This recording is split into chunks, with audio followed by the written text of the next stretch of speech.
Antes do início do audiobook, eu preciso lembrar a vocês que esse é o quarto livro de uma série, ou seja, ninguém vai entender o contexto enquanto não ouvir os 3 primeiros livros, cujas playlists também estão disponíveis aqui no canal. Caso prefiram ler, tá no meu perfil do Wattpad, ok? Para quem vai ficar uma boa experiência literária.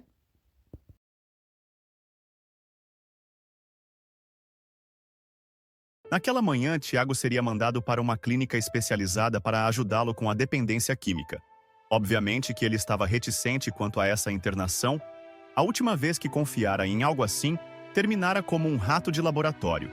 Infelizmente, Sofia não compreendia a insegurança do esposo, e ela se tornou a fera de Granville, o ameaçando sumir no mundo com a filha.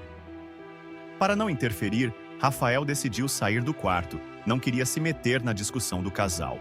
A verdade era que ele compreendia a insegurança do irmão quanto à internação. Graças a Deus, muito sabiamente, o pastor pediu um momento sozinho com Tiago e todos saíram deixando-os. Sofia, ainda indignada, reclamava da inércia do esposo. Sofia, é sério que você não entende por que ele está tão inseguro? Por vocês ele arriscou tudo para ficar limpo e ficou preso por 3 anos. Você, no lugar dele, simplesmente confiaria nessa nova clínica e pronto? Perguntou irritado. Geralmente não se irritava com a cunhada, que era uma moça ponderada e responsável, mas naquele momento estava irritado com ela, se bem que também não compreendia nada de relacionamentos. Envergonhada, ela abaixou a cabeça em silêncio. O pastor Tiago retornou sorridente. Delicadamente, o pastor expôs a razão para o jovem estar tão inseguro quanto a internação, e todos entendiam seus traumas e medos. A família inteira estava preocupada. Mas era necessária essa intervenção para uma recuperação completa e definitiva. Sorrindo, o pastor confirmou que ele concordara em ir à clínica. Rafael ficou ali parado no corredor, olhando a família entrar um a um. Sentia-se tão inseguro quanto o irmão, afinal, se isso desse errado, seria culpa sua. Fora ele que procurara por aquela clínica. No nome de Jesus vai dar tudo certo, e ele vai voltar sóbrio e pronto para cuidar da linda família que Deus lhe deu. Pensou adentrando o quarto com as mãos nos bolsos. Encontrou o irmão sorrindo com a esposa. Diferentemente de minutos antes, sacudiu a cabeça. Quem que entende os casais? Pessoal, eu gostaria de falar com o meu irmão em particular antes de ir para a clínica, por favor. Pediu cuidadosamente. Sofia o beijou e, sorrindo, apertou o ombro de Rafael. Todos saíram. Desde que o irmão acordara, ainda não tinham ficado sozinhos. Ao tomar o depoimento de Tiago, o delegado o aconselhou a não participar do depoimento, pois a presença dele poderia deixar o irmão gêmeo constrangido. Afinal, poderia haver coisas que fossem difíceis para ele confessar na frente do irmão. A Sofia não gostou de sair de perto de você. Vocês ficarão mais algum tempo longe um do outro, disse tímido. Fecha a porta, pediu assustado. Rafael franziu o senho.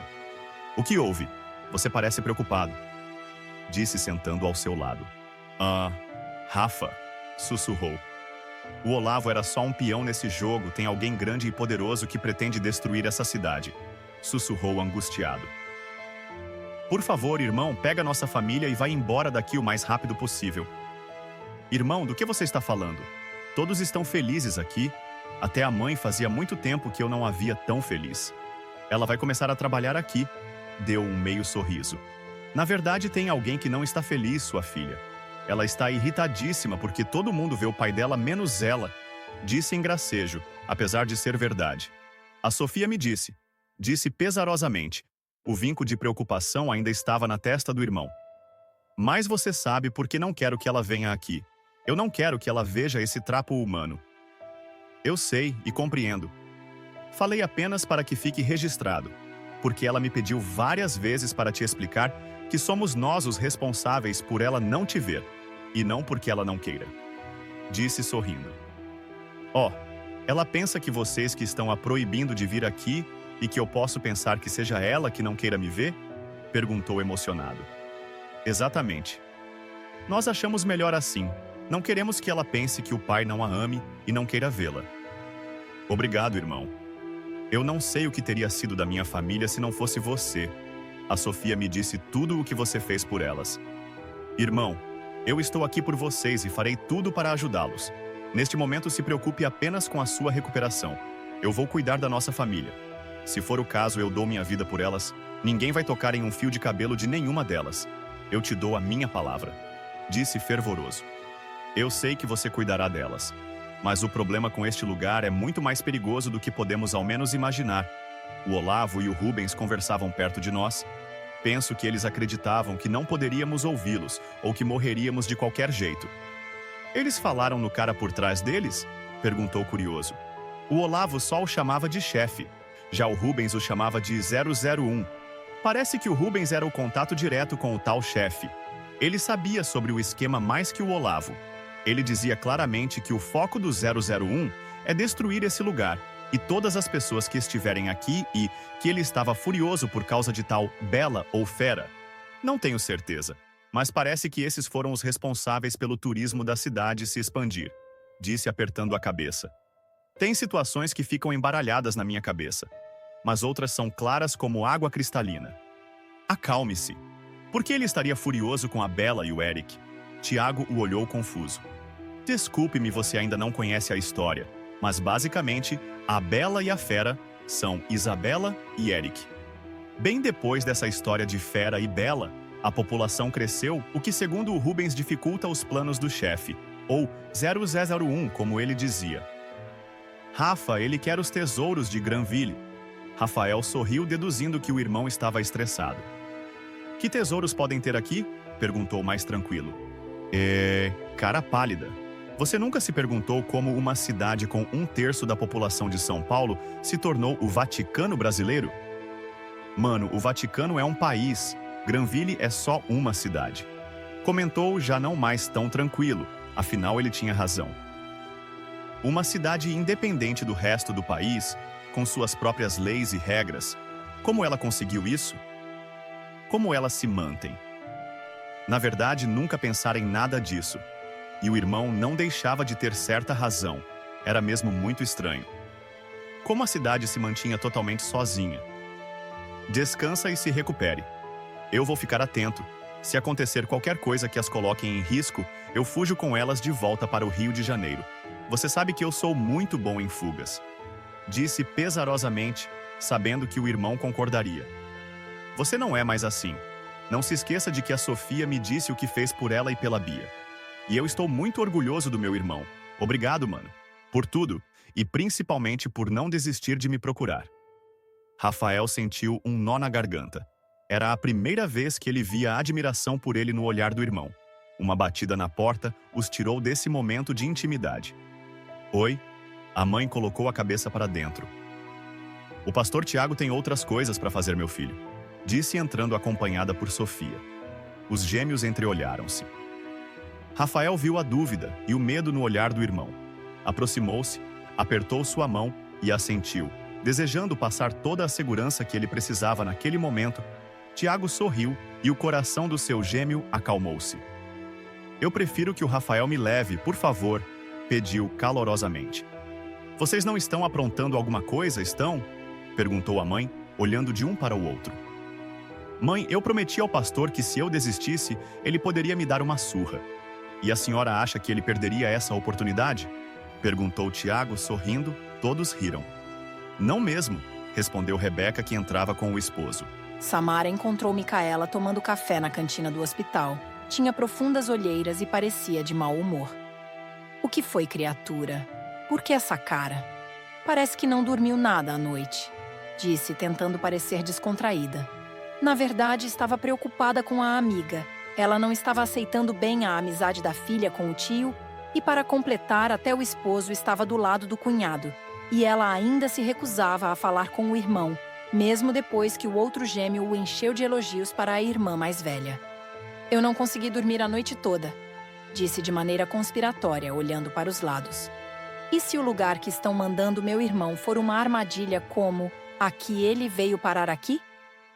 Mica, o pastor Tiago, o Rafael e o Eric verificaram pessoalmente as acomodações do lugar. Eles...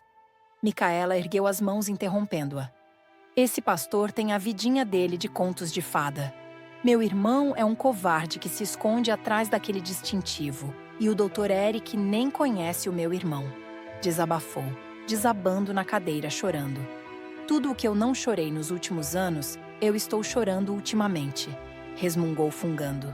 Samara a abraçou solidariamente, a compreendia. A situação que o irmão chegara naquele hospital deixara toda a equipe médica preocupada. Na realidade, ninguém tinha esperança de que ele saísse daquela e, para surpresa geral, ele sobrevivera. Ainda estava esquelético, mas a vontade de viver queimava em seu olhar. Mika, querida, você tem todo o direito de estar desesperada e chateada, até mesmo de pensar mal das pessoas que você não conhece. Eu também não conheço o pastor Tiago ou ao seu irmão. Ela riu sarcástica. Ah, mas quanto ao meu irmão, eu o conheço. Ela a interrompeu furiosamente. E ele é exatamente o que eu disse que ele é. Não se iluda com aqueles olhos azuis. O único motivo para ele querer que o Tiago vá para essa clínica é para se ver livre e não ter que cuidar dele. A verdade é que ele não quer ter trabalho com o irmão. Você sabe que seu irmão precisa de ajuda profissional e também de Deus? Ninguém sabe quais outras drogas aqueles loucos aplicou nele, deixando-o ainda mais dependente. Você já viu as crises que o seu irmão teve depois que acordou. Mika, o pastor, é um bom e honrado homem. E o meu irmão, apesar daquele jeito debochado de quem pensa que o mundo é um grande parque de diversão, é muito responsável, principalmente com as vidas que Deus coloca nas mãos dele. Eu sinto muito ter falado mal do Eric. Às vezes eu esqueço que você o tem como irmão. Eu estou muito preocupada com o meu irmão, frisou. Eu sei que não sou ninguém para ficar dando palpites. Afinal, não tenho irmãos, a não ser alguns de consideração. Mas eu imagino que toda a sua família esteja preocupada com o Tiago.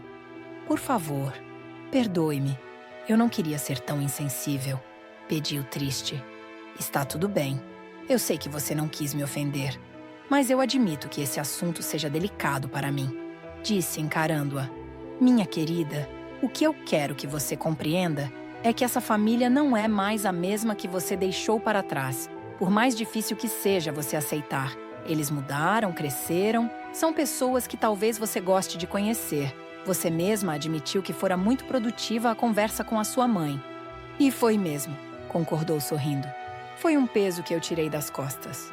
Rafael deixou o quarto do irmão a pedido da mãe, à procura de Micaela para se despedir do Tiago. Disseram que ela estava na cozinha. Constrangido, dirigiu-se para lá. Não sei por que não mandou a Sofia. A Micaela prefere ver o bicho ruim a mim. Pensou empurrando a porta. Ouviu o desabafo da irmã e deu um passo à frente para defender o pastor e o Dr. Eric, que estavam sendo mais que pai e irmão para eles, quando ouviu a voz de Samara. A única vez que falara com ela fora naquela manhã na UTI. Sempre a via pelo hospital, na confeitaria, sempre dizia que na próxima vez falaria com ela, mas a coragem sempre acabava. E depois que descobriu que ela e a irmã eram amigas, sua coragem minguou de vez. Com certeza, depois de ouvir tudo o que a irmã tinha para falar dele, ela não queria nem saber dele na vida dela. Envergonhado por ouvir a conversa alheia, voltou para o corredor. Deu um tempo para elas, suspirou profundamente e, antes de empurrar a porta, chamou pela irmã entrando. "O que é?" gritou irritada. Ele entrou constrangido pelo grito dela e pela enfermeira que estava em pé ao seu lado, inclinou a cabeça na direção dela em cumprimento. Ela respondeu da mesma forma. "A mamãe está te chamando. O Tiago já vai sair e quer se despedir de você", disse timidamente. "Eu já vou." Disse se levantando e saindo sem ao menos olhar para ele. Desejou ser criança novamente e poder se encolher em qualquer canto. Exasperado, passou a mão na cabeça. "Sua irmã é uma boa mulher. Ela só precisa de mais tempo", disse Samara impulsivamente. "Obrigado, mas infelizmente não creio que seja esse o caso", disse triste. Ela sentiu um aperto no coração. Gostaria de confortá-lo. "Com licença", disse saindo. "Como não me iludir com esses olhos azuis?", sussurrou. Ele se virou para ela, sentiu o rosto arder. Meu Deus, ele me ouviu. Pensou apertando a mesa onde encostara quando ele adentrou a cozinha. "Você sabe me dizer se o Dr. Alan está no hospital?", perguntou sério. "Ele está no quarto da Luna", respondeu nervosa. Obrigado, Samara, disse, inclinando a cabeça. O som do seu nome saindo de seus lábios tinha uma entonação diferente, que a fez sentir um frio na espinha dorsal. Ela reparou nos meus olhos. Pensou ele eufórico, já era alguma coisa.